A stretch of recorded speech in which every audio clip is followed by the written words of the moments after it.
Friends, news channel देख रहे आप सभी दर्शकों का बहुत बहुत स्वागत है। मैं हूं रमनदीप कौर। इस वक्त की बड़ी खबर आ रही है प्रयागराज से। क्या है पूरा मामला, देखने के लिए बने रहिए हमारे साथ। माघ मेला 2024 का आगाज 15 जनवरी से हो रहा है। ऐसे में जिला प्रशासन ने मेला सकुशल संपन्न हो इसके लिए गंगा पूजा किया। संगम की धारा के बीचों बीच फूल और पंखड़ियों से पत्तियों से हुआ है। माँ गंगा का श्रृंगार तीर्थ पुरोहित और साधु संतों ने मंत्रों व वेद पाठ उच्चारण किया है। साथ ही इस मौके पर मेला अधिकारी मंडलायुक्त प्रयागराज, जिला अधिकारी प्रयागराज समेत मेला एसएसपी व अन्य अधिकारी भी उपस्थित रहे और विधि विधान के साथ पूजा अर्चना की। माघ मेले का आयोजन सफल हो और हम अपने प्रयोजन में सफल हों, इसलिए माँ गंगा मैया, यमुना मैया, त्रिवेणी स्थान, अक्षय वट सबकी आज हमने पूजा की है और हमने यह मनोकामना की है कि जो इस प्रयोजन से हम यहाँ काम कर रहे हैं हमारा प्रयोजन सफल हो। एक अत्यंत ही सफल माघ मेले का हम आयोजन कराते हैं। इस बार के माघ मेले में क्या स्वरूप रहेगा, क्योंकि ये कुंभ का रिहर्सल भी देखा जा रहा है, तो किस तरीके से नई नई योजनाएं यहाँ पर आएंगी और किस तरीके से पूरा यहाँ पर रहने वाला है माघ मेला? पिछली बार का माघ मेला भी बड़ा सफल माघ मेला हुआ था और इस बार जो माघ मेला है वो महाकुंभ से पहले पड़ रहा है। इसके ठीक बाद महाकुंभ 2025 होगा, तो उसमें जो अभिनव कुछ प्रयोग जो हम करने जा रहे हैं उसकी हम यहाँ पर टेस्टिंग करेंगे, चाहे वो बिजली विभाग की हो, चाहे वो जल निगम की हो, चाहे वो कुछ टेंटेज की हो, कुछ जिस तरह का मार्केट का स्वरूप होगा उसमें भी हम कुछ बदलाव लेके आ रहे हैं। और साफ़ सफाई पिछली बार भी अच्छी रही थी, लेकिन इस बार और प्रयास रहेगा कि एक जो और उच्च स्तर को हम पहुंचा पाएँ और सबसे महत्वपूर्ण जो हमारे श्रद्धालु आएंगे, कल्पवासी आएँ, उनको हम अच्छी सेवा का स्तर हम उनको दे पाएँ। अच्छा, माघ मेले को 2025 को इसका रिहर्सल भी माना जा रहा है, तो किस तरह से ये खास है? तो ये हमने आपको बताया कि जैसे जो बिजली के बारे में, जल निगम में जो पानी व्यवस्था रहती है उसके बारे में, टेंटेज के बारे में नए इस बार अभिनव प्रयोग होंगे। जैसे कि एक उदाहरण के तौर पर मैं बताऊं, बिजली में कुछ लाइट्स ऐसी लगेंगी जो कि सोलर वाली लाइट्स भी रहें, जो जिससे कि अगर अकस्मात रूप से जेनसेट ऑन ना कर पाने का भी जो शॉर्ट समय होता है वो हमें कभी कभी नहीं मिल पाता है। जैसे पिछले माघ मेले का अनुभव है कि मौनी अमावस के दिन बहुत बारिश हो गई थी और फिर बिजली चली गई थी, तो उस तरह की आकस्मिकता से निपटने के लिए इस बार जो हमारी जो लाइट्स हैं उसमें कुछ स्ट्रैटेजिक लोकेशंस पे जो लाइटिंग होगी वो सोलर पैनल्स के माध्यम से होगी, वो बैटरी इनेबल्ड होगी, तो उस जगहों पर भी एकदम मतलब बिल्कुल ब्लैकआउट नहीं होगा। और भी बहुत सारे अभिनव प्रयोग हमारे प्लान्ड हैं, वो डिटेल में आपको लंबी चीज़ें नहीं बता देंगे। बात करें तो हर साल जो माघ मेला होता है उससे अधिक बजट की मांग है क्या, और क्या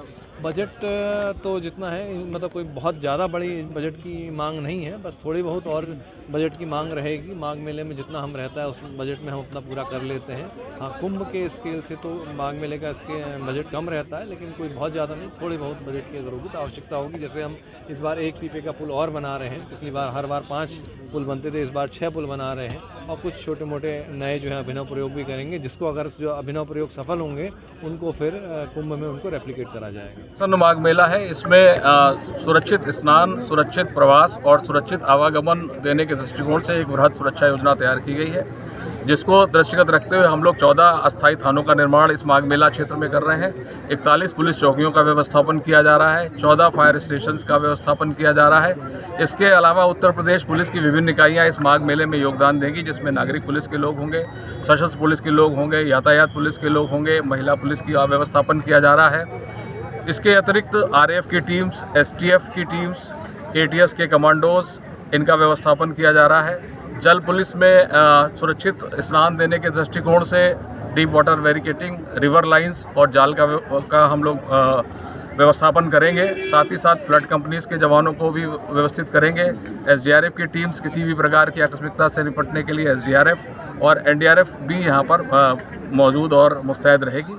इस प्रकार जो है हम लोग सारी व्यवस्थाओं को एक अच्छे ढंग से संपन्न कराएंगे।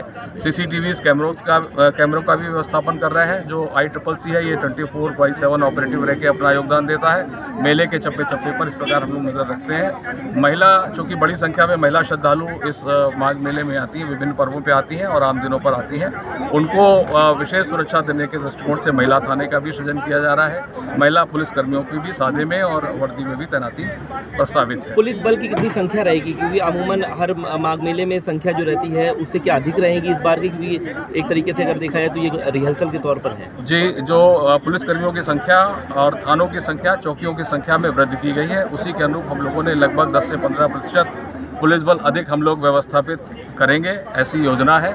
और चूँकि पिछले जो माघ मेले में मौनी अमावस्या का पर्व था, एक मोटी संख्या के तौर पे 2 करोड़ से अधिक स्नानार्थियों ने स्नान किया था।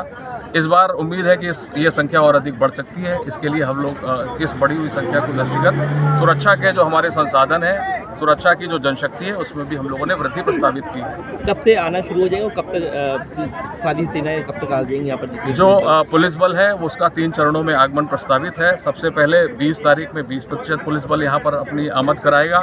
इसके बाद 25 दिसंबर को 40% पुलिस बल का आगमन प्रस्तावित है और 31 दिसंबर को 40% पुलिस बल का आगमन प्रस्तावित है। इस प्रकार 31 दिसंबर तक हम ये उम्मीद कर रहे हैं कि हमारी 100% पुलिस बल यहाँ पर ड्यूटी के लिए उपलब्ध होगी। हम उनको आचरण और व्यवहार का प्रशिक्षण भी देते हैं, जिससे कि जो कि यहाँ पर श्रद्धालुओं के साथ उनको डील करना होता है, सॉफ्ट स्किल्स की ट्रेनिंग देते हैं। लगातार 1 महीने हम उनको प्रशिक्षित करके एक प्लेटफॉर्म पे लाके किसी भी श्रद्धालु के साथ कोई आचरण और व्यवहार की शिकायत ना आए, इसको दूर करने के लिए सॉफ्ट स्किल्स की ट्रेनिंग्स भी 1 महीने हम लोगों ने प्रस्तावित की हुई है। इलाहाबाद हाईकोर्ट में ज्ञानवापी मामले की 5 याचिकाओं की पोषणीयता को लेकर सुनवाई हुई, जहां मुस्लिम पक्ष ने अपना तर्क दिया तो हिंदू पक्ष ने भी अपना पक्ष इसमें रखा। ऐसे में दिल्ली उच्च न्यायालय के अधिवक्ता CS वैद्यनाथन भी शामिल होना चाहते, किसी कारण वो शामिल नहीं हो पाए तो वो लिखित जवाब दाखिल करेंगे। वहीं इस मामले पे कोर्ट ने फैसला रिजर्व कर लिया है और ऐसे में क्या कुछ कहना है हिंदू पक्ष वकील विजय शंकर रस्तोगी का, आइए दिखाते हैं। और किस आधार पर अब जजमेंट रिजर्व कर लिया है और कब तक जजमेंट डिलीवर होने की संभावना है? देखिए, आज 5 रिट याचिकाओं में आर्गूमेंट के लिए सम्यक रूप से लगा था। जैसा कि आप लोगों को विदित ही है कि 2 रिट याचिकाओं में कल ही पूरे दिन 10 बजे से 1 बजे तक और उसके बाद 2 बजे से 4 बजे तक माननीय न्यायालय ने आर्गूमेंट सुना दोनों पक्षों का। कुछ आर्गूमेंट का हिस्सा यूपी सुन्नी सेंट्रल वक्फ बोर्ड और अंजुमन इंतजामिया मसाजिद के तरफ से उन्होंने कहा कि कुछ मैं अपॉर्चुनिटी लेना चाहता हूं आधे घंटे के लिए, इसलिए ऑनरेबल कोर्ट ने उसे आज के लिए 10 बजे का समय नियत किया था। 10 बजे हम लोग पहुंच गए कोर्ट में। उनके तरफ से भी उपस्थिति दर्ज कराई गई और वो पहुंच गए कोर्ट में। फिर उन्होंने अपनी बहस शुरू की और बहस करके करीब 1 घंटा समय लिया, उन्होंने समाप्त कर दिया। इसके बाद उनका जवाब मेरे तरफ से और मेरे तरफ से जो अधिवक्ता नियुक्त हैं श्री अजय कुमार सिंह जी, उनके द्वारा बहस की गई लंच तक 1 बजे तक। इसके बाद हमारे तरफ से चूँकि लर्नेड सीनियर काउंसिल माननीय उच्चतम न्यायालय दिल्ली के श्री CS वैद्यनाथन जी ऑनलाइन जुड़ करके बहस करना चाहते थे, लेकिन आफ्टर लंच वो उपलब्ध नहीं हो सके, क्योंकि सुप्रीम कोर्ट में एक बहुत ही अर्जेंट मामला आर्गूमेंट हो रहा है, उसमें उनकी व्यस्तता हो गई। इसलिए उन्होंने खबर भेज दिया कि मैं आफ्टर लंच उपलब्ध नहीं हूँ। जो मैं बहस करना चाहता हूँ उसे लिखित रूप से लिख करके और मैं कोर्ट में सबमिट करवा दूँगा हम लोगों के माध्यम से। ये कार्य हम लोग सोमवार को कर देंगे, माननीय न्यायालय में सबमिट कर देंगे। किस तरह से विरोध किया मुस्लिम पक्ष ने इन याचिकाओं पर जो मेटेरियलिटी को लेकर थी और SI सर्वे को लेकर? देखिए, दलील पेश की है? मुख्य रूप से मैं यह आप लोगों को बता दूं कि माननीय न्यायालय ने हम लोगों को कहा है कि मीडिया में इस तरह के बयान न दें। क्या न्यायालय में पक्षों के द्वारा बहस हुई, किन बिंदुओं पर हुई, इस पर जो है वो स्टेटमेंट आप लोग कृपया न दें। कब तक आ सकता है इसमें? न दें। इसलिए मैं माननीय न्यायालय के निर्देशानुसार दोनों पक्षों के द्वारा कोई भी जो भी तर्क प्रस्तुत किए गए हैं उसके बारे में आप लोगों को बताने में असमर्थ हूँ। माननीय न्यायालय ने ये कहा है कि अगर निर्णय प्रसारित हो जाता है, जजमेंट डिलीवर हो जाता है, तो आप लोग फ्री हैं उसके प्रास एंड कांस पर मेरिट का आप लोग मीडिया में वो बयान दे सकते हैं और मीडिया भी स्वतंत्र है कि उसको छापेगी। अच्छा, अभी या बताएगी। अभी जो आप CS वैद्यनाथन साहब का जो है सोमवार को उनका जवाब लिखित देंगे, तो फैसला उसके बाद ही आएगा?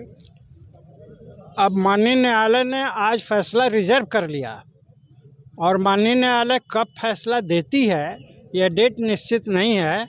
हम लोगों का एक्सपेक्टेशन है कि जल्द ही आ जाएगा। तो एडवोकेट वाद मित्र काशी विश्वनाथ मंदिर वाराणसी। उत्तर प्रदेश माध्यमिक शिक्षा परिषद की ओर से 10वीं 12वीं की परीक्षा की डेट शीट जारी कर दी गई है। इस बार बोर्ड एग्ज़ाम 22 फरवरी 2024 से शुरू होकर 9 मार्च 2024 तक चलेगा। विद्यार्थी आधिकारिक वेबसाइट पर भी जाकर डिटेल्स चेक कर सकते हैं। इस बार 10वीं और 12वीं की परीक्षा के लिए कुल 55,08,206 छात्रों ने पंजीकरण कराया है। इस बार बोर्ड एग्ज़ाम के लिए हुए रजिस्ट्रेशन पिछले वर्ष की तुलना कम है। देश दुनिया की खबरों के लिए world media times news channel को सब्सक्राइब करें।